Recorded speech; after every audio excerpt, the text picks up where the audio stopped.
This is the story of Bella, the dog who didn't belong to Seth's family at first, but showed up exactly when they needed her most. You don't want to?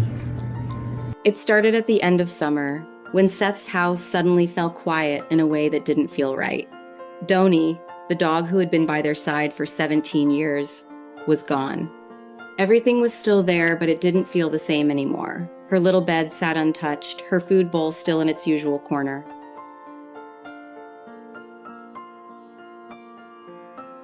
They tried to stay busy, tried to move forward like people always say you should. But grief doesn't really listen.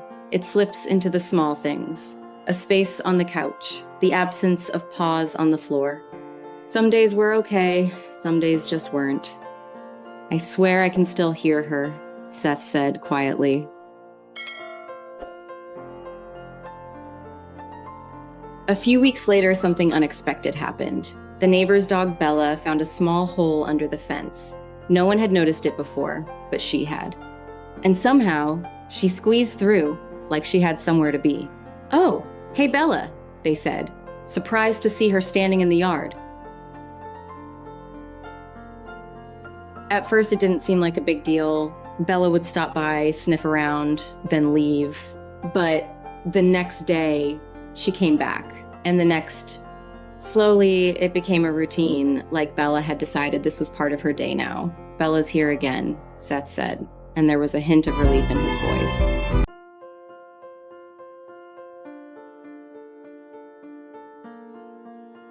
Before that, they barely noticed her. She was just the neighbor's dog, passing through the background. But now it was different. That first day she stayed longer, Bella didn't rush. She moved a little closer at a time, like she was reading the room.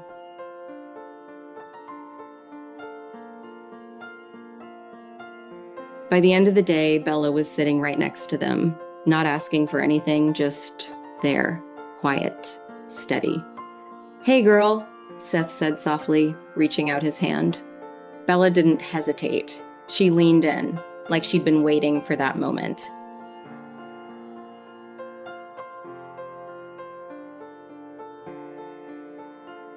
There was something about Bella that just felt meaningful. Like she understood more than she should.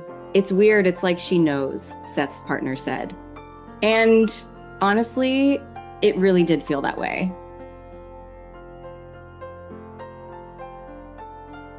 Especially with Seth, Bella bonded with him almost instantly. He had been the closest to Doney, and the loss hit him the hardest, and somehow Bella seemed to pick up on that.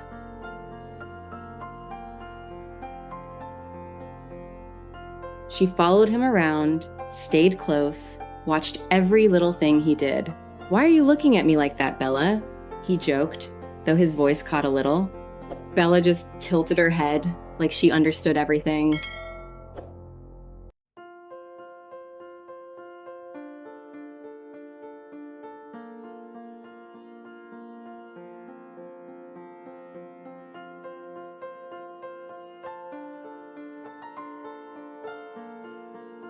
Every day, Bella got a little more comfortable. What started as quick visits turned into hours, then full afternoons. "Good morning, Bella," they'd say as she casually walked in like she owned the place.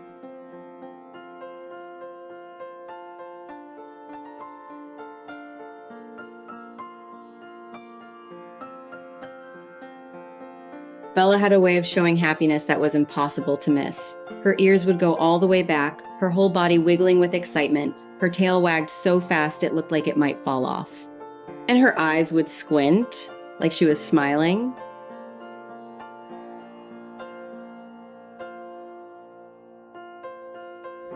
"She looks like she's hanging on every word you say," Seth joked, and it really did feel like that.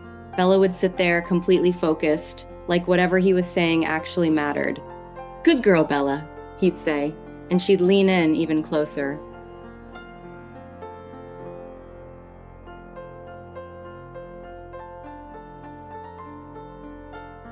They started leaving water out for her, then food.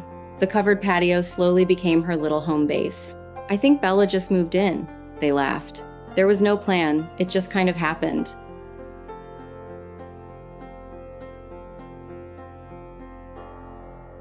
The door was almost always open. They still had a dog door from before, and Bella quickly figured out how to use it. In and out, like she belonged there. "Where's Bella?" one of them would ask, and seconds later, she'd appear.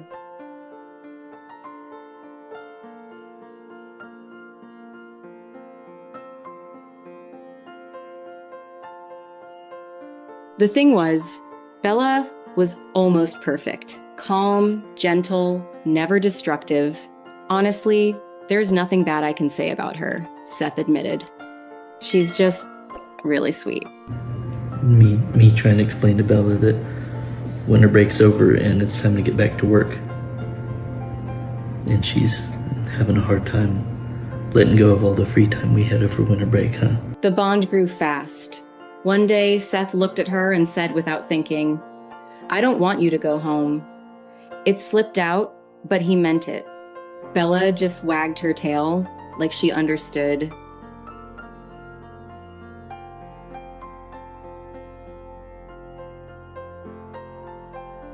Even when the neighbors called Bella back, the house felt empty again. "I miss her," Seth said after a couple of days.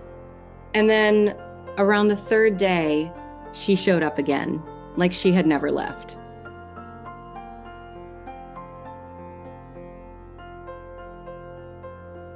Because sometimes healing doesn't come the way you expect.